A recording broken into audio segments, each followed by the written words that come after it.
আসসালামু আলাইকুম dear listeners. আমাদের নতুন চ্যানেল ভয়.নেটে আপনাদের সকলকে স্বাগত জানাচ্ছি। আমি আরজে রেইন। আশা করি আপনারা যে যেখান থেকে আমাদেরকে শুনছেন এবং আমাদেরকে দেখতে পাচ্ছেন তারা সকলে খুব ভালো আছেন এবং সুন্দর একটি সময় কাটাচ্ছেন। আপনাদের জীবনে ভয়ের অনেক ঘটনাই আপনারা শুনে থাকবেন, শুনছেন বা ভবিষ্যতেও শুনবেন। আমাদের নতুন চ্যানেলের জন্য আপনাদের সকলের কাছে আমার একটা আবেদন রয়েছে। যেহেতু আপনারা ভয়ের ঘটনা শুনতে পছন্দ করেন, তাহলে ওয়াই নট আস, আমাদের কাছ থেকে কেন শুনবেন না? তা আমাদের নতুন চ্যানেলে আপনাদের সকলকে আমন্ত্রণ জানাচ্ছি।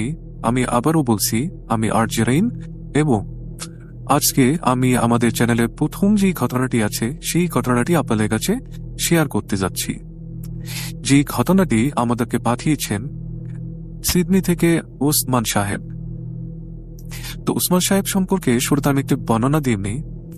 উনি বর্তমানে সিডনিতে অবস্থান করছেন এবং সিডনিতে থাকার ঠিক আগেই উনি অবস্থান করতেন বাংলাদেশের কক্সেস বাজারের কোনো একটি জায়গায়। ওনার পরিবারের সদস্য সংখ্যা ছিল টোটাল 4 জন।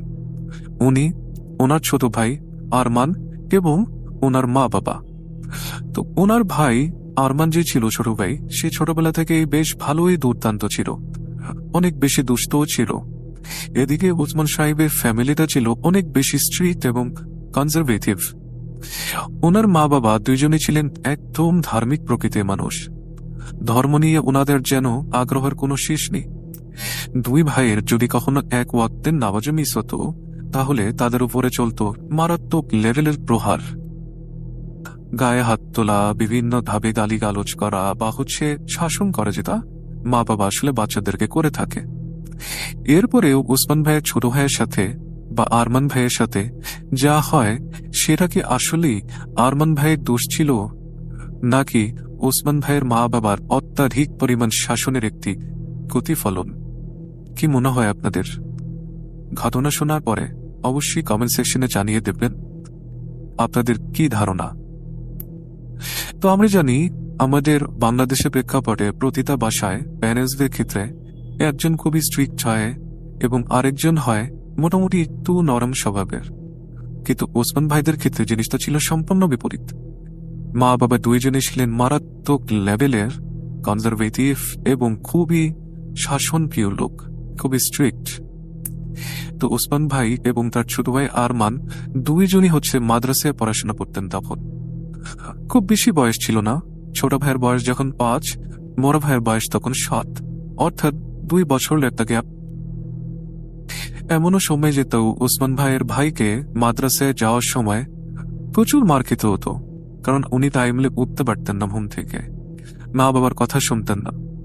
এমনও অনেক সময় হয়েছে যে ওসমান ভাইয়ের ছোট ভাই আরমান ভাই মাদ্রাসা থেকে পালিয়ে যেতেন এবং 2-1 দিন মাদ্রাসায় যেতেনও না। এলাকার দোকানে ভিডিও গেমস খেলতেন বা ঘোরাফেরা করতেন। ওসমান ভাই জিনিসগুলো দেখতেন, কিন্তু তারপরও ওনার মা বাবাকে উনি এই জিনিসগুলি জানাতেন না, কারণ উনি ওনার ছোট ভাইয়ের উপরে অনেক বেশি দয়াশীল ছিলেন। ওনার জন্য ওনার ছোট ভাইয়ের গায়ে হাত উঠুক বা সে ব্যথা পাক, কষ্ট পাক, সেই জিনিসটা উনি আসলে কখনোই চাইতেন না। কিন্তু ভাগ্যের ফেরে 2-1 দিন পরে মাদ্রাসা থেকে চিঠি আসতো বা মাদ্রাসা থেকে ফোন কল আসতো যে আপনাদের ছেলে আরমান মাদ্রাসায় ঠিকমতো আসা যাওয়া পড়ছে না এবং সে বিভিন্ন ধরনের বাজে কাজে লিপ্ত। এগুলি জানার পরে তার উপরে চলত অমানবিক নির্যাতন তার মা বাবার। এভাবেই তাদের দিনগুলি কাটছিল। আস্তে আস্তে দেখা গেল ওসমান ভাই মাদ্রাসা লেভেলের ম্যাট্রিকে চলে গেলেন এবং ওসমান ভাইয়ের ছোট ভাই 8ম শ্রেণীতে চড়বেন। তো এরকম টাইমে একদিন ওসমান ভাই ওনার স্কুলে ক্লাস করছিলেন, মাদ্রাসায় ক্লাস করছিলেন।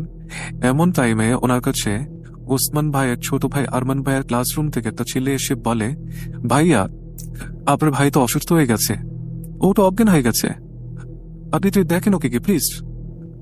তো ওসমান ভাই কিছুটা হতচকিয়ে যান এবং ওনার ভাইয়ের কাছে উনি চলে যান।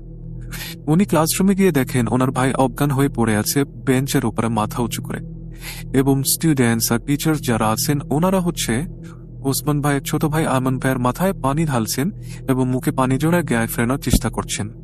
কিন্তু শত চেষ্টার পরেও আরমান ভাইয়ের জ্ঞান ফিরল না। এরপরে ওসমান ভাই ওনার ছোট ভাইকে নিয়ে স্কুলের কয়েকজন বন্ধু বান্ধবের সহায়তায় বাড়ি পৌঁছালেন ধরাধরি করে। তো ওনারা যখন বাড়ি পৌঁছালেন তার কিছুক্ষণ পরই ওসমান ভাইয়ের বাবা চলে আসলেন বাড়িতে। উনি এত তাড়াতাড়ি ছেলেদেরকে বাড়িতে দেখে ওসমান ভাইকে জিজ্ঞেস করলেন, কিরে ওসমান, তুই এত তাড়াতাড়ি বাসে ফিরলে কিভাবে? আর ও এরকম করে বসে আছে কি কারণে? চুপ তো বান্ধবী কিছু বসা। ওসমান ভাই বললেন, আব্বু আসলে আরমানি তো অসুস্থ হয়ে গেছে, স্কুল থেকে খবর দিছে, তো ওকে এই কার্ডে নিয়ে আসতে হয়েছে বাসে আবার। তো ওসমান ভাইয়ের বাবা বললেন কি যে এটা হচ্ছে ওর নতুন একটা ড্রামা, এই ছেলে আসলে এত শয়তান, এরকম ছেলে আমাদের দরকার নেই।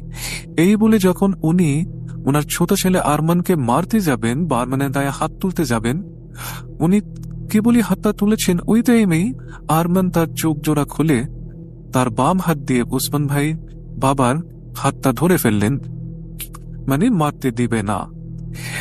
এত জোরে হাত ধরে চাপ দিচ্ছিলেন উনি ওনার বাবার হাতে যে ওনার বাবার হাতে ফ্র্যাকচারের সাউন্ড শোনা যাচ্ছিল। এবং উসমান ভাইয়ের ছোট ভাই যে আছেন আরমান ভাই, উনি মোটামুটি খুবই আহ একদম শুকনা পাকনা একটা ছেলে, শরীরে খুব বেশি একটা মাংস নেই, বা ওনার দুইটা হাত পেলে ওনার বাবার একটা হাতের সমান হবে। এই ছেলে কিভাবে এভাবে হাত ধরে থাকতে পারে?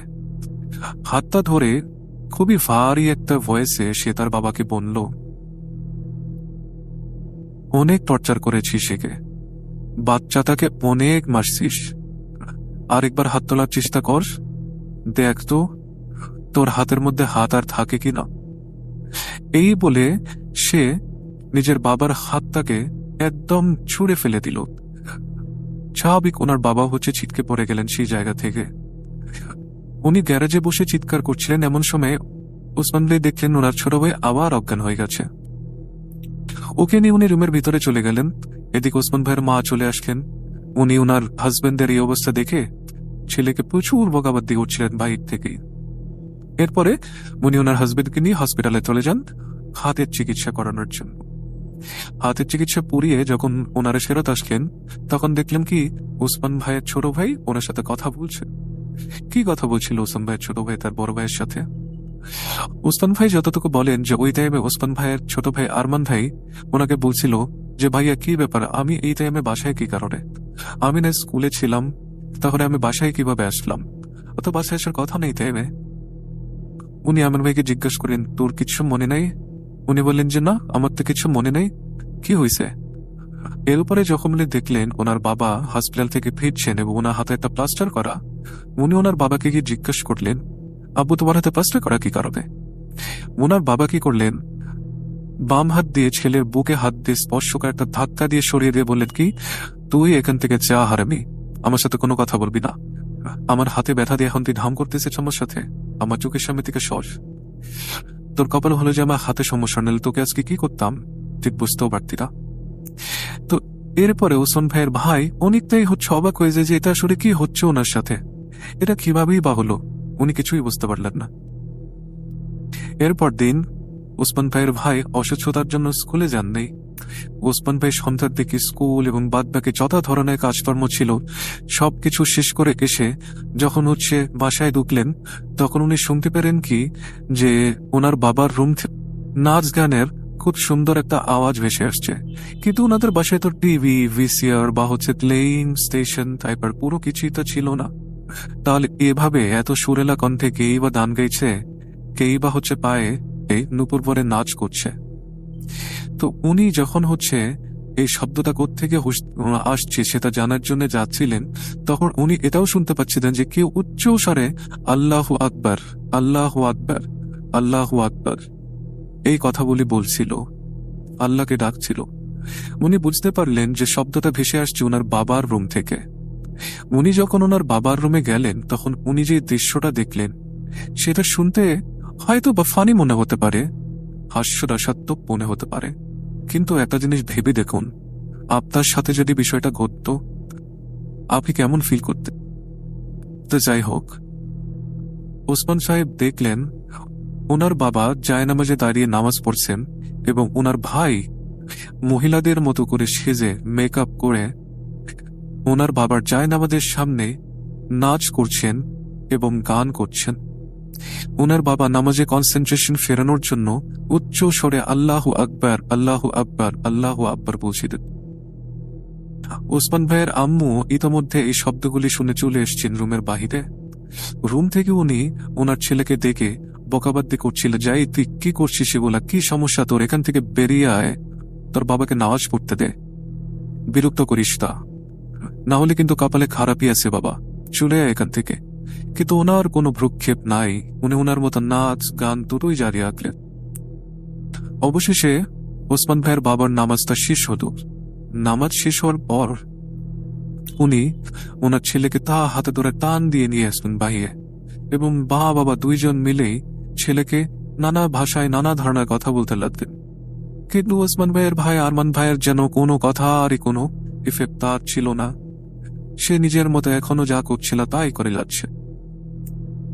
অবশেষে ওনার মা বিরক্ত হয়ে আরমান ভাইয়ের গালে একটা জোরে কষিয়ে থাপ্পড় লাগান।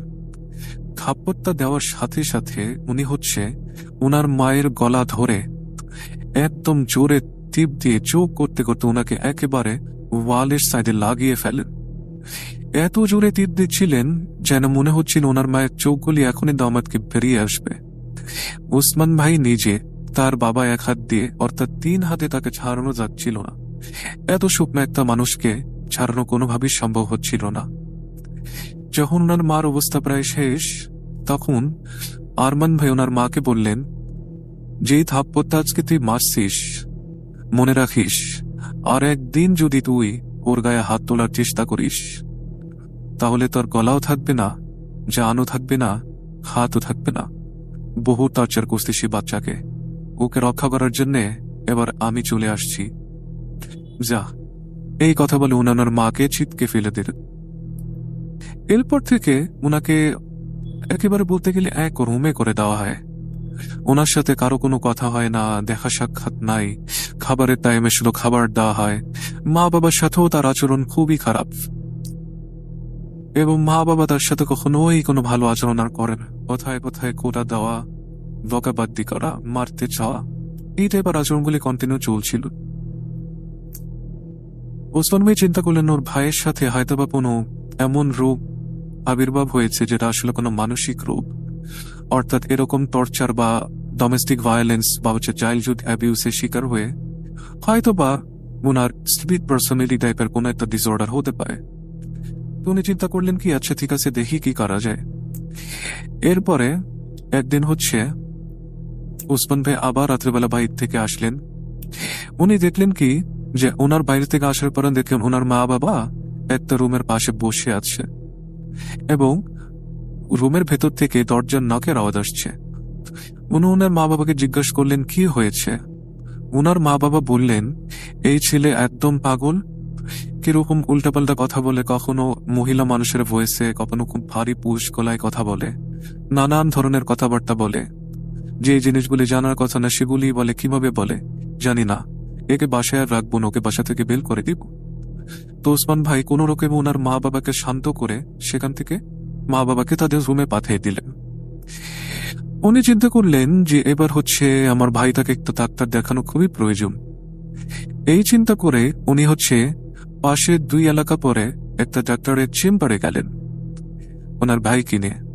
ডাক্তার শুরুতে ওনাদের মা বাবার ঠিকানা জানতে চাইলেন, নাম জানতে চাইলেন, যেহেতু 2টা ভাই ছিল মাইনার এজের দিক থেকে।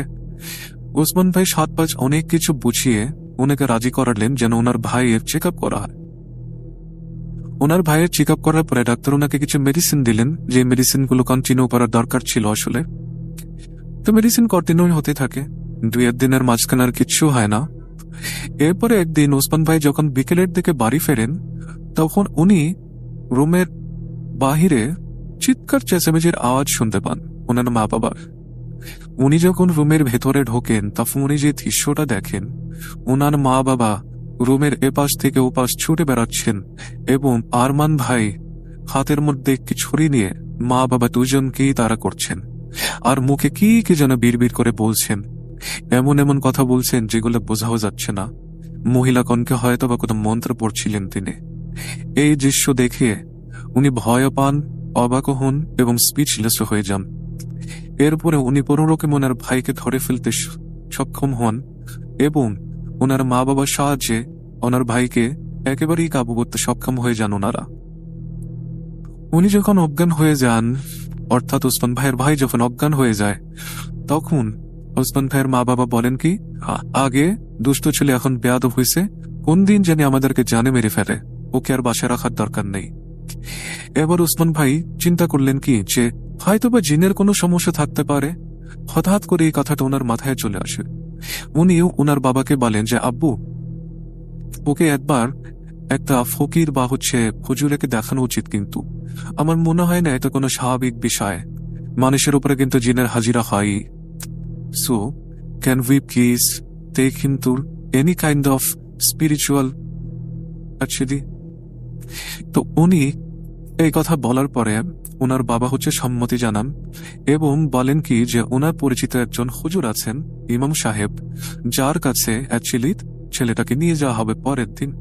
তো উনি যোগাযোগ করলেন সেই ব্যক্তির সাথে এবং পরদিন বিকেলবেলা ওনাকে নিয়ে যাওয়া হলো সেই হুজুরের কাছে। হুজুরের বাসার সামনে অনেক ভিড় ছিল এবং টোকেনের মাধ্যমে উনি রোগী দেখতেন।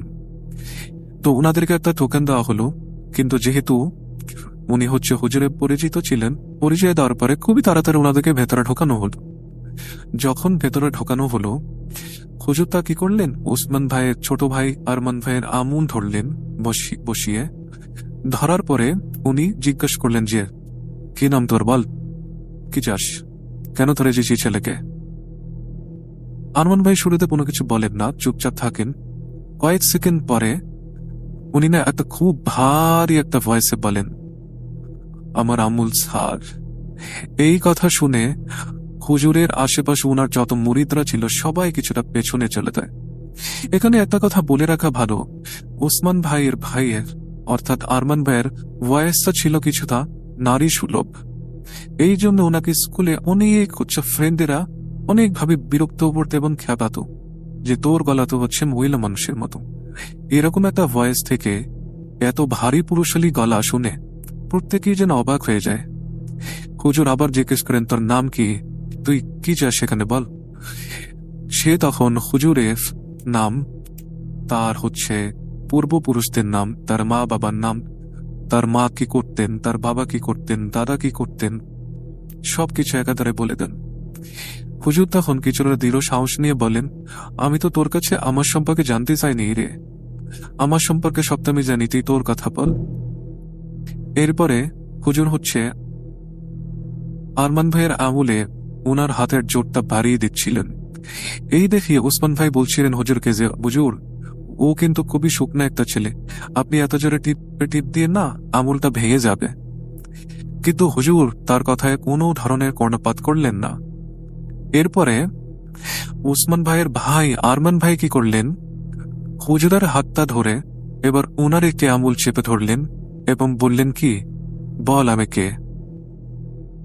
এবং এত জোরে চেপে ধরেছিলেন যে হুজুর আরমান ভাইয়ের আঙুল ছেড়ে নিজের আঙুলের ব্যথায় একেবারে চড়াসড় হয়ে যাচ্ছিলেন, চিৎকার করছেন এবং মাফ চাচ্ছিলেন যে আমাকে ক্ষমা কর, আমি ভুল করছি, আমি তোকে কিচ্ছু জিজ্ঞেস করবো না, আমাকে ছাড়, এখান থেকে চলে যা, আমাকে ছেড়ে চলে যা।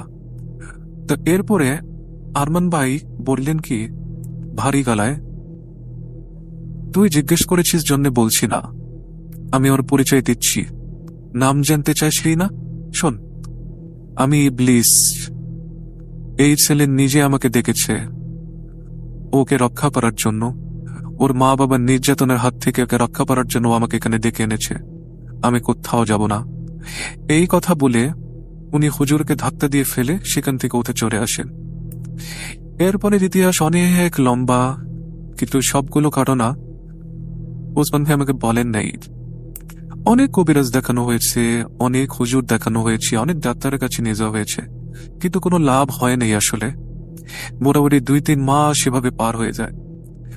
এরপরে একদিন ওসমান ভাই যখন সন্ধ্যার দিকে বাসায় ফিরে আসেন, তখন উনি দেখেন কি ওনার বাসাতে কেউ নাই। যখন উনি এলাকাবাসীর কাছে জিজ্ঞেস করলেন যে আমার মা বাবা ভাই কোথায় গেছে, এলাকাবাসী বললেন কি যে দুপুরের দিকে তাদের সবাইকে বেরিয়ে যেতে দেখা গেছে, কিন্তু কোথায় গেছে সেটা আর কেউ বলতে পারে না। এখন ওসমান ভাই ভাবতে থাকলেন যে ওনার ভাইয়ের সাথে তো ওনার মা বাবার সম্পর্কে এতটাও সুন্দর না যে ওনারা ওকে নিয়ে এত এত সময় ধরে বাহিরে থাকবেন, অলরেডি 5-6 ঘন্টা হয়ে গেছে। তো এই জিনিসটা যখন হচ্ছে উনি দেখলেন যে হচ্ছে ওনার মা বাবা বা ভাই বাসায় নেই, তখন ওনার মাথায় একটা জিনিস কিছুটা উঁকি দিল। যে এই জিনিসটা উঁকি দিল সেটা আমি আপনাদেরকে পরেই বলছি। তো ওসমান ভাই এরপরে কি করলেন, ওনার মামাকে ফোন করলেন, ফোন করে বললেন কি যে মামা ওরা কোথায় গেছে বুঝতে পারছি না, তো 5-6 ঘন্টা হয়ে গেছে এখনো ফের নেই। তো রাত হয়ে গেল কিন্তু তাদের কোনো খোঁজ খবর নাই। এরপরে ওসমান ভাইয়ের মামার কাছেই চলে যান ওসমান ভাই, এবং উনি চিন্তা করতে থাকেন যে কোথায় গেল ওরা। তখন ওই যে যেই কথাটা আপনাদেরকে বললাম পরে বলবো, সেই কথাটা আবার ওনার মাথায় উকি দেয়। উনি দেখেছিলেন যে গত রাতে উনি যখন বাসায় ফেরেন তখন ওনার 2 মা বাবা একই বিছানায় ঘুমাচ্ছিলেন, এবং ওনার ভাই আরমান বিছানার পেছনে বসে মা বাবার মাথায় হাত বুলিয়ে দিচ্ছেন আর বলছেন, তোমাদের জীবনে হয়তোবা আজকের থেকে শেষ সূর্যোদয় বা শেষ সূর্যাস্ত। আশা করি যে আরো কিছুদিন থাকতে পারতা, কিন্তু যে অন্যায় করেছ এটা আর কিন্তু কোনো শাস্তি মানে কোনো ধরনের কোনো ক্ষমা নাই, শাস্তি আছে শুধু। তো তখন এই জিনিসটা ওনার মাথায় মনে পড়ার সাথে সাথে উনি না খুবই ডিসকমফোর্ট ফিল করতে থাকেন। ওনার মামাকেও বিষয়টা জানান। ওনার মামা বলেন 24 ঘন্টা হওয়ার আগে তো পুলিশ কমপ্লেন করতে পারবো না, 24টা ঘন্টা হইতে দে। তো এরপরে সকালবেলা একটা লোক ওনাদের বাসায় দৌড়ে এসে খবর দেয় যে তোমাদের মা বাবা এবং ভাইকে পাওয়া গেছে। তো ওনারা দৌড়ে সেখানে যান যেখানে পাওয়া গেছে। গিয়ে ওনারা কিন্তু ওনাদের আত্মীয় বা হচ্ছে ওসমান ভাই ওনার মা বাবা বা ভাইকে জীবিত অবস্থায় পাননি, ওনাদের মৃত্যু হয়েছে সমুদ্রে ডুবে। অলরেডি 3 জনের মৃত্যু হয়ে গেছে। অর্থাৎ আরমান ভাই গতকালকে রাতের বেলা যে কথাগুলো বলেছিল সেই কথাগুলো সত্যি ছিল। এরপরে ওসমান ভাই একটা অন্য অনেক বড় ধরনের শখের মধ্যে চলে যান। ওনার দুনিয়াদারি যেন আর থাকে না। 2-3 মাস উনি ওনার মামার বাসাতেই ছিলেন, বাহিরে না বের হন, না কারোর সাথে কথা, কিচ্ছু না। উনি ওনার সেই পৈতৃক সম্পদটাও বিক্রি করে দেন, মামার বাসাতেই শিফট হয়ে যান। এবং এরপরে উনি ইন্টারনেট ঘেঁটে বা অনেক আলেমের কাছ থেকে একটা জিনিস জানতে পারেন যে ইবলিস যে আছে তার মেইন কাজ করার জায়গাটা হচ্ছে সমুদ্র। হয়তো বা ছেলের ভেতরে থাকে ইদ্রিসটা তার মা বাবাকে নিয়ে গিয়ে সে নিজেও মারা গেল, 3 জনকে মেরে দিল। কি মনে হয় আপনাদের এই ঘটনার পেছনে দায়ী কে? ওসমান ভাইয়ের ভাই, তার দুরন্তপনা, নাকি মা বাবার এত কড়া শাসন? কমেন্ট সেকশন আমাদেরকে জানিয়ে দিবেন। সকলকে ধন্যবাদ মনোযোগ দিয়ে আমাদের ঘটনাটি শোনার জন্য। এটা ছিল আমাদের প্রথম ঘটনা।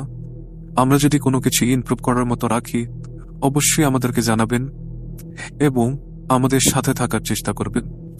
আপনাদের সকলকে ধন্যবাদ জানাচ্ছি ভয়.নেটের পাশে থাকার জন্য।